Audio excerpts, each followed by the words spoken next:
There's a specific texture to the early 2000s that is completely unique. It was this perfect middle ground in gaming history. 3D graphics were finally becoming cinematic, but they still had that raw, jagged edge to them.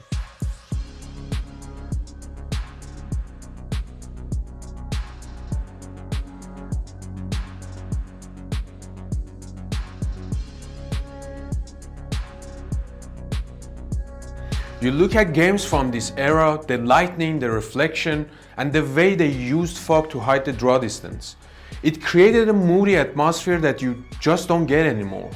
Modern graphics are hyper-realistic, sure, but the PS2 era had a distinct personality. Plus, this was the peak of physical media. No day one patches, no internet requirements. You bought the game, you held the manual in your hand, you looked at the box art. It felt like you owned a piece of the world.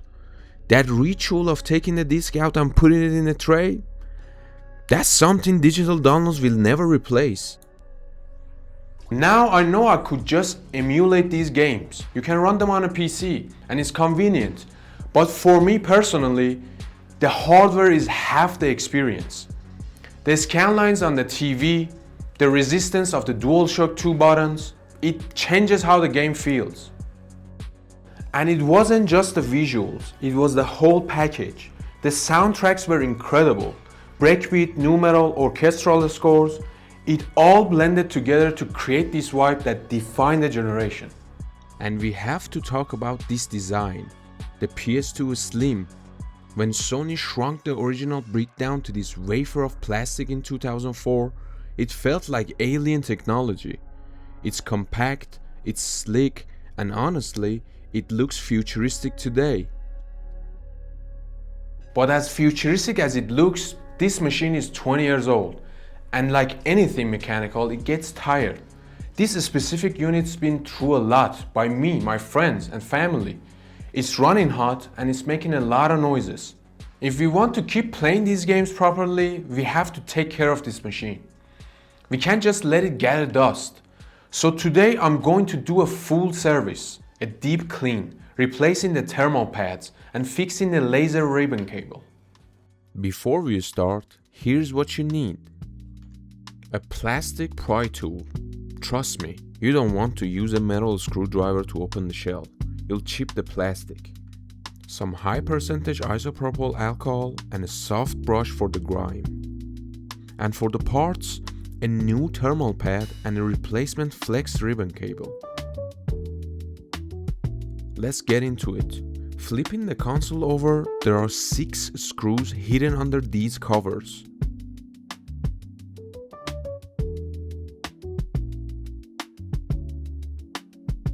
Once those are out, the warranty sticker has to go.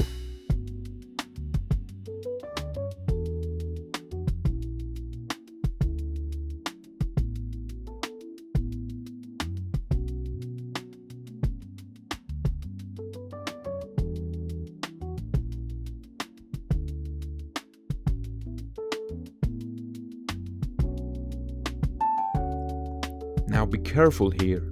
The power button is attached to the top shell. If you yank this open, you will rip the power ribbon cable. Lift gently from the back, peek inside and carefully disconnect it. Once we're inside, you can see the history. Dust from 2005. The Slim's design is very tight, so any blockage here means the fan has to work double time.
I'm using the alcohol to scrub the motherboard. It breaks down old flux and dirt and evaporates instantly.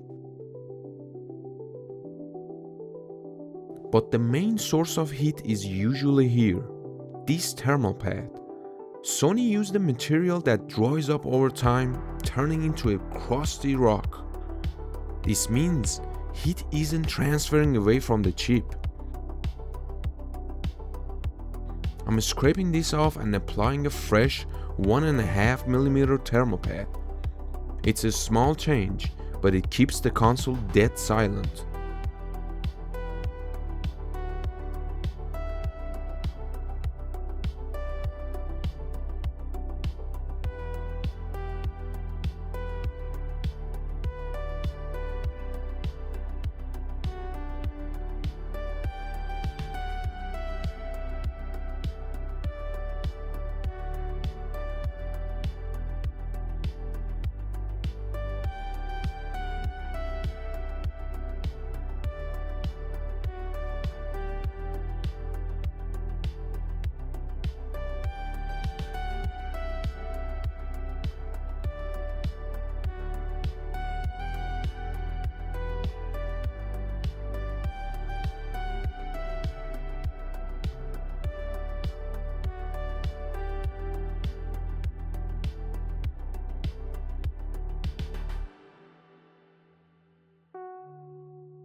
Now, if you own a Slim, you need to check your ribbon cable. Over time, the glue on the original cable fails, and it starts to curl upward.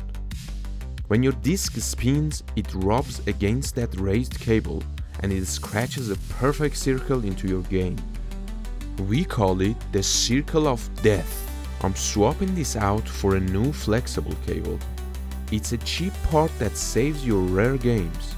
It requires a steady hand to seat the connectors, so take your time. You want the latch to click down firmly and the cable to sit flat. With the internals refreshed, we reverse the process. Watch that power cable again. Snap the shell shut and replace the screws. A final wipe down, and it looks factory fresh.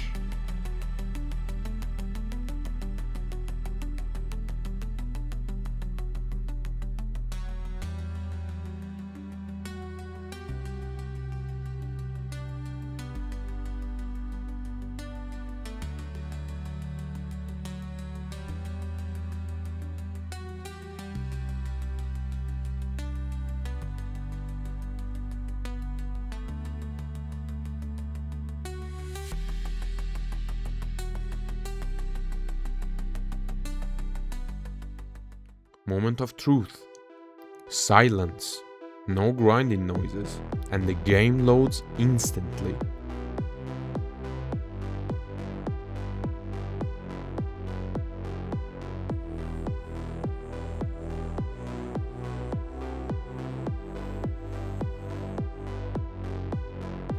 There is something special about keeping this hardware alive.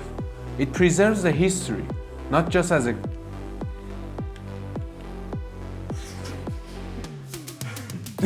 That's my car in real life, man. That's my car.